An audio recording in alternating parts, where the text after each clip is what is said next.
gente vai agora para o X-Tudo Caboquinho e hoje o Orlando traz o que nós falamos mais cedo aqui, né? Traz aqui uma reflexão super importante acerca da cobertura que está sendo realizada em relação a esse desastre, essa tragédia na zona leste de Manaus. O Orlando Câmara, então, traz aqui importante reflexão para todos nós, tá? Todos nós como sociedade. Orlando, qual que é o sabor da coluna de hoje?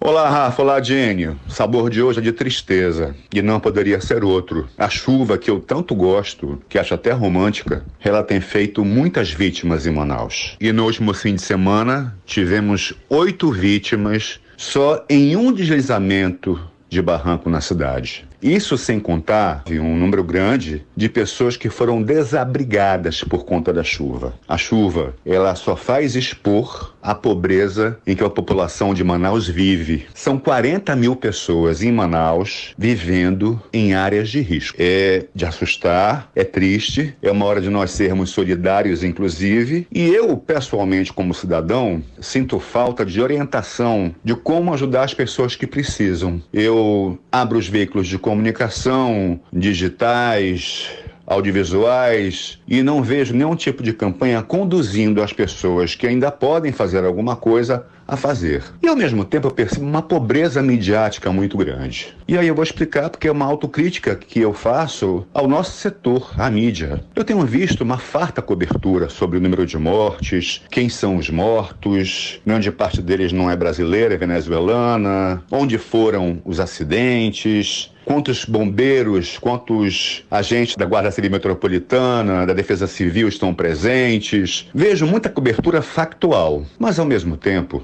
entre essa cobertura factual e ao vivo do local, eu me ressinto muito das informações que permitam a cidade pensar o que tem que ser sido feito. Por exemplo, eu abri os portais que têm essa possibilidade de mostrar de maneira escrita ou em gráficos ou em números valores de orçamento investido, e eu infelizmente não vi ninguém questionando. Por exemplo, nós tivemos um prefeito que ficou 8 anos no poder. Qual foi o orçamento investido por esse prefeito no combate às áreas de risco? Qual é o tipo de ação que se pode fazer para combater áreas de risco? Nós temos agora um prefeito que está há 3 anos no poder.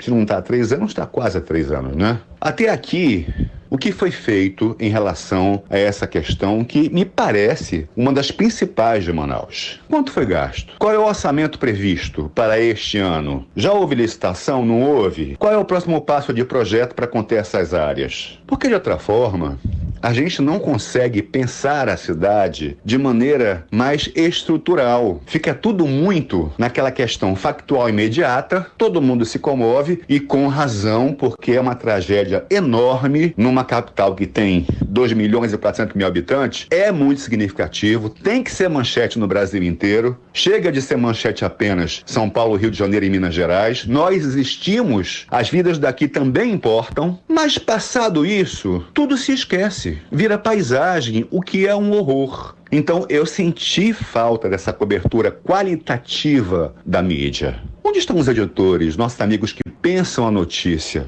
Pediram à Prefeitura Municipal, olharam o portal da transparência, deram notapé ou deram nota a respeito? Porque assim, eu quero saber. Aquela ocupação começou quando? Desde que ela começou, quais foram as ações que foram empreendidas em relação a ocupações em áreas de risco? Quanto foi gasto? Foi gasto em quê? Porque só analisando isso é que se pode projetar coisas para o futuro, para o presente mais imediato, para o futuro próximo e para o distante também. Mas não. As notícias, elas são factuais e apaixonadas. Eu vou lembrar aqui aquele grande incêndio que nós tivemos lá no Educandos. A gente teve, inclusive, foi tão trágico aquilo, que havia veterinários que foram se solidarizar, porque até os animais domésticos foram queimados. Uma coisa muito triste. Aquilo já tem um tempo. Tenho a impressão que já tem mais de 2 anos. Ixi, mais de 2 anos é muito. Acho que chega a 3 anos. Não tinha pandemia ainda. Mas, depois disso, a informação sobre aquilo morreu. Eu já fiz uma coluna aqui na Band News Difusora denunciando, porque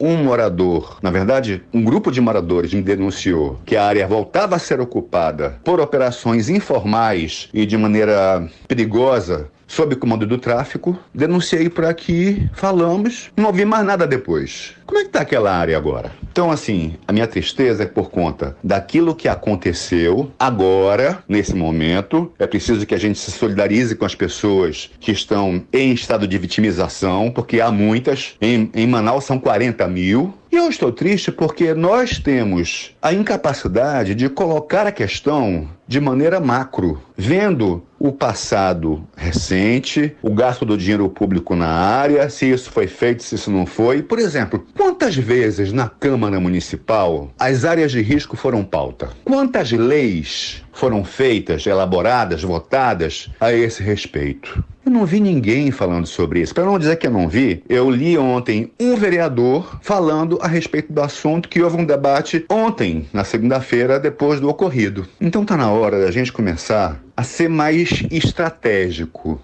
A nossa tristeza, a nossa indignação, ela tem que ser produtiva. E para que ela seja, a gente precisa abrir a informação e ver o que foi feito, o que deixou de ser feito, o que foi feito de maneira certa e de maneira errada. Era o Sabor de hoje, Rafael e Diene. Eu espero que a gente possa ter uma semana mais tranquila, porque a previsão do tempo não é mais acolhedora. Eu conversei com o Dr. Sérgio Fontes no final de semana e vi que ele estava profundamente abatido com a situação, até porque a previsão do tempo não era das melhores para essa semana. Mas eu acho que a gente também, enquanto mídia, tem falhado muito na cobertura dessa notícia, desses fatos que interessam pra gente. E hoje não tem música, não tem dica de livro, não tem canção, porque tem tristeza. Hoje eu vou ficar no silêncio. Bom dia para vocês.